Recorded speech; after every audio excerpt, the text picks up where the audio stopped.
Hello दोस्तों, स्वागत है आपका हमारे चैनल स्मार्ट एजुकेशन में। अगर आप हमारे चैनल पर न्यू हैं तो आप चैनल को सब्सक्राइब करिए और बेल आइकन पर प्रेस जरूर करें, इससे आने वाली सभी वीडियो की नोटिफिकेशन मिलती रहे। दोस्तों, हम आज आपके लिए लाए हैं सभी परीक्षा CTET, TET और वीडियो लेखपाल जितने भी परीक्षाओं में हिंदी पूछी जाती है उन सभी के लिए मोस्ट एक्सपेक्टेड 20 शब्द रचना, उपसर्ग, प्रत्यय या अर्थ या फिर वाक्य रचना से 20 महत्वपूर्ण प्रश्न है जो पहले परीक्षा में पूछे जा चुके हैं। ये इसका पार्ट 1 है, इसके पार्ट 2, 3 भी आएंगे। तो वीडियो को आप ज़्यादा से ज़्यादा शेयर करें और लाइक कमेंट ज़रूर करें दोस्तों। तो देर ना करते हुए चलिए शुरू करते हैं। यही पहला प्रश्न है, सदाचार में उपसर्ग है। देखिए, जो भी प्रश्न हम आपके लिए दिखाएंगे वो किसी न किसी परीक्षा में पूछा गया है, तो प्रश्नों को अच्छे से पढ़िए, है दोस्तों। तो पहला प्रश्न है, सदाचार में उपसर्ग है तो क्या है? सत या फिर आ या आओ या फिर अचार। तो देखिए, जो UPPCS मेन 1998 पूछा गया, तो ये यही प्रश्न रिपीट होते हैं सभी परीक्षाओं में। तो सदाचार में उपसर्ग है क्या दोस्तों? सदाचार में जो उपसर्ग है, ऑप्शन ए सत। सदाचार में सत उपसर्ग होता है, भले ही इसमें दा दिखता है आपके, लेकिन इसमें सत उपसर्ग होता है। आगे बढ़ते हैं। अत्युक्ति में उपसर्ग है। अत्युक्ति में क्या उपसर्ग होगा? अधि, दुर, अति या फिर ऊन। तो जो अत्युक्ति में उपसर्ग होता है दोस्तों, वो होता है अति। ये देखिए, कॉमन सेंस वाली बात है। उपसर्ग प्रत्यय कोई बड़ी बात नहीं है, इस पर आपको अगर कॉमन सेंस आपका सही काम करता है तो आप इन्हें अच्छे से कर सकते हैं। आगे बढ़ते हैं। तीसरा प्रश्न है, समादर और संरक्षण में उपसर्ग है। समादर और संरक्षण में क्या उपसर्ग है? सम, प्रति या फिर वी या फिर उ। तो जो समांतर और संरक्षण में उपसर्ग है वह है ऑप्शन ए सम। देखिए, जो उपसर्ग जो आगे लगते हैं, उपसर्ग जो पीछे लगते हैं, वो प्रत्यय होते हैं। चौथा प्रश्न है, प्रत्युपकार, प्रतिदिन व प्रत्युपदेश में कौन सा उपसर्ग है? ऑप्शन ए वी, ऑप्शन बी प्रति, ऑप्शन सी नी या फिर ऑप्शन डी उ। तो देखिए, अच्छा प्रश्न है, option B is right answer. प्रत्युपकार, प्रतिदिन व प्रत्युपदेश में प्रति उपसर्ग है। देखिए, कितनी बार प्रश्न पूछा जा चुका है।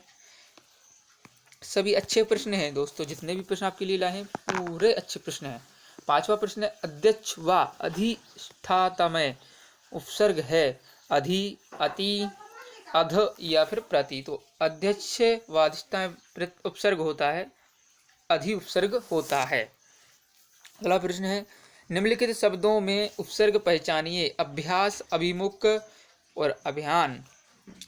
तो बताइए दोस्तों, अभ्यास, अभिमुख या अभियान, इसमें क्या उपसर्ग होगा?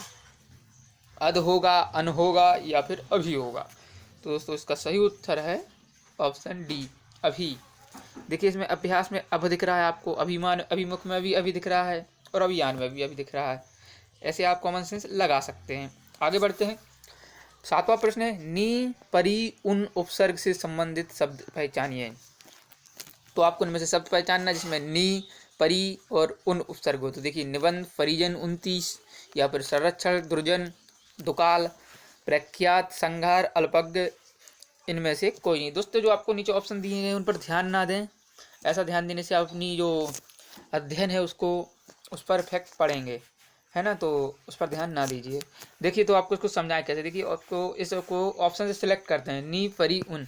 देखिए, संरक्षण, दुर्जन, ये कोई सेंटेंस नहीं बैठ रहा। प्रख्यात, संघार, अल्पज्ञ, ये भी कोई नहीं बैठ रहा। अब इसमें देखते हैं। देखिए, निबंध, तो देखिए निबंध में नी आ गया है। परी, परिजन में परी आ गया है। ऊन, 29 में ऊन आ गया है। तो ऑप्शन ए सही है। आगे बढ़ते हैं। अति उपसर्ग का अर्थ है अति, अधिक, जिसे बाहुल्य भी कहते हैं, सामीप्य, पीछे या फिर और। तो दोस्तों, जो अति होता है, अति उपसर्ग का अर्थ है अधिक। ऑप्शन ए सही है, अधिक, जिसे हम बाहुल कहते हैं। कहते नहीं कि अति मत करो, है ना, तो अधिक मत करो कोई कार्य। चलिए आगे बढ़ते हैं। अगला प्रश्न है कि निम्नलिखित में से कौन सा शब्द अरबी फारसी उपसर्ग युक्त नहीं है? दोस्तों, ये अच्छा प्रश्न है।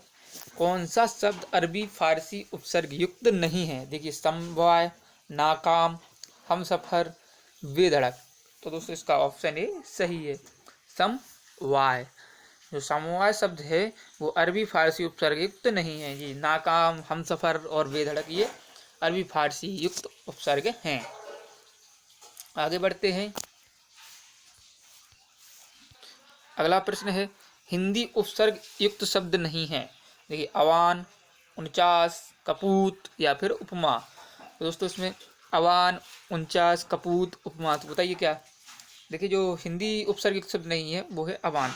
आपने हिंदी में सभी शब्दों को अपनी लोकल लैंग्वेज में भी सुना होगा। 49 जो गिनती में आता है, कपूत, सपूत, कपूत भी आपने सुना होगा, उपमा, उपमा रूपक दिया आपने सुने होंगे, लेकिन अवान, अवान शब्द आपको नहीं सुना हो तो आप इसे वैसे भी अलग कर सकते थे। अगला प्रश्न है संस्कृत उपसर्ग युक्त शब्द नहीं है। तो अनुजीवी, अपशब्द या फिर लाचार या फिर प्रकर्ष। तो दोस्तों जो संस्कृत उपसर्ग युक्त शब्द नहीं है तो ऑप्शन सी लाचार। लाचार एक संस्कृत उपसर्ग युक्त शब्द नहीं है। चलिए दोस्तों आगे बढ़ते हैं। जो 12वां प्रश्न है निम्नलिखित में से कौन सा शब्द हिंदी उपसर्ग युक्त है। तो देखिए जो हिंदी शब्द उपसर्ग है कपूत, सुशासन, संगम या आमरण। तो दोस्तों इसका जो सही उत्तर है वो है कपूत। कपूत एक शब्द जो है वो हिंदी उपसर्ग युक्त शब्द है। आगे बढ़ते हैं दोस्तों। जो अगला सेट आएगा उसमें आपके लिए हम लाएंगे टीजीटी पीजीटी से पूछे गए प्रश्न है। उसके बाद सभी जो Haryana TT, Rajasthan TT, Uttarakhand TT, UP TT, CTET इनसे पूछे गए प्रश्न। इस प्रकार से हम आपके लिए सारे प्रश्न लाने वाले हैं, तो जुड़े रहिए, बस आपको सब कुछ मिलेगा। आगे बढ़ते हैं। छलिया, पठनीय व कहानी में कौन सा प्रत्यय है, कौन सा प्रत्यय निहित है। तो छलिया, पठनीय व कहानी में। दोस्तों अच्छा प्रश्न है। देखिए इसका जो छलिया, पठनीय और कहानी, तो देखिए ऑप्शन ए है इत, ला, आवट। देखिए छलिया, छलिया में ता तो ता का कहीं मेल ही नहीं हो रहा, तो ये ऑप्शन हटा दीजिए। आगे बढ़िए। छलिया, इला, चलो कुछ मिलता है। पठनीय और वाला, इसमें कुछ मैच नहीं हो रहा। और कहानी वाइला, ये भी गलत हो गया। ऑप्शन सी में आइए। छलिया, इला, पठनीय, वाला। देखिए वाला तो अपन ने वैसे ही गलत कर दिया है, तो ऑप्शन डी ही बचा। तो ऑप्शन डी सही है।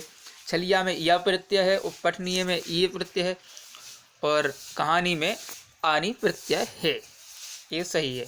आगे बढ़ते हैं। अगला प्रश्न है चमत्कार प्रभाकर में कौन सा प्रत्यय निहित है। तो चम्रकार प्रभाकर में कौन सा प्रत्यय निहित है। तो चम्रकार, तो कार या कर या ये वान, आड़ी, त्वा और तर। तो जो ऑप्शन ए है वो सही है। चम्रकार में कार और प्रभाकर में कर प्रत्यय होता है।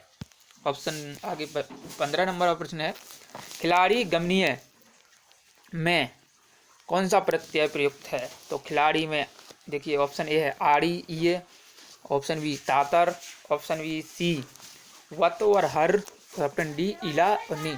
तो देखिए जो ऑप्शन ए है आड़ी, खिलाड़ी में आड़ी और गमनीय में ये प्रत्यय होता है। देखिए 16वां प्रश्न है गाने वाला लघुत्तर शब्द में कौन सा प्रत्यय है। देखिए जो गाने वाला वत, इला या फिर वाला और तर या फिर आन और इक या फिर ई और का। तो दोस्तों जो ऑप्शन बी है गाने वाला में वाला प्रत्यय है और लघुत्तर शब्द में तर प्रत्यय है। अगला प्रश्न है खंडहर लुटेरा शब्द में कौन सा प्रत्यय है। तो देखिए जो खंडहर, देखिए आपको 4 ऑप्शन दिए गए। खंडहर में देखिए जो प्रत्यय होगा वो होगा हर और लुटेरा में एरा प्रत्यय होगा। ये तीनों ऑप्शन आपके गलत हो जाते हैं, ज़्यादा ध्यान देने की जरूरत नहीं है। ऑप्शन ए सही है। आगे बढ़ते हैं। अगला प्रश्न है जो प्रत्यय धातुओं के अंत में लगते हैं वे प्रत्यय कहलाते हैं। देखिए अच्छा प्रश्न है, यूपी लोअर में आया हुआ है, मेंस में 2002 में। जो प्रत्यय धातुओं के अंत में लगते हैं उन्हें क्या कहते हैं। कृत प्रत्यय, संबंधवाचक प्रत्यय, गणनावाचक प्रत्यय या फिर सादृश्यवाचक तद्धित। तो जैसे ऑप्शन सही है कृत प्रत्यय। जो प्रत्यय धातुओं के अंत में लगते हैं उन्हें कृत प्रत्यय कहा जाता है, इसे बिल्कुल दिमाग में बैठा लीजिए। ऑप्शन विकल्प 19 है जो प्रत्यय संज्ञा, सर्वनाम व विशेषण से जुड़कर नया शब्द बनाते हैं वे कहलाते हैं। जो शब्द संज्ञा सर्वनाम विशेषण से जुड़कर नया शब्द बनाते हैं तो उन्हें क्या कहते हैं? कृत प्रत्यय, तदित प्रत्यय या फिर कृत व तदित प्रत्यय, इनमें से कोई नहीं। तो दोस्तों इसका ऑप्शन बी सही है, तदित प्रत्यय कहते हैं। और इसके पहले आपने क्या पढ़ा है? इसके पहले आपको बताया है हमने कि कृत प्रत्यय किसे कहते हैं? जिनके अंत में जो प्रत्यय धातुओं के अंत में लगते हैं उन्हें कृत प्रत्यय, और जो संज्ञा सर्वनाम विशेषण से मिलकर नया शब्द बनाते हैं उन्हें तदित प्रत्यय कहते हैं। अगला और 20वां और आखिरी प्रश्न है, कृदंत प्रत्यय किन शब्दों के साथ जुड़ते हैं? तो संज्ञा सर्वनाम क्रिया विशेषण। तो जो कृदंत प्रत्यय होते हैं वह क्रिया के साथ जुड़ते हैं दोस्तों। तो ये थे आज के 20 प्रश्न। आपको कैसे लगे कमेंट बॉक्स में ज़रूर बताइए, और वीडियो को ज़्यादा से ज़्यादा लाइक और शेयर करें। और आप इसका पार्ट भी चाहते हैं तो कमेंट बॉक्स में तुरंत बताइए दोस्तों, आपको कल ही इसका पार्ट भी अवेलेबल कराया जाएगा। धन्यवाद दोस्तों, जय हिंद।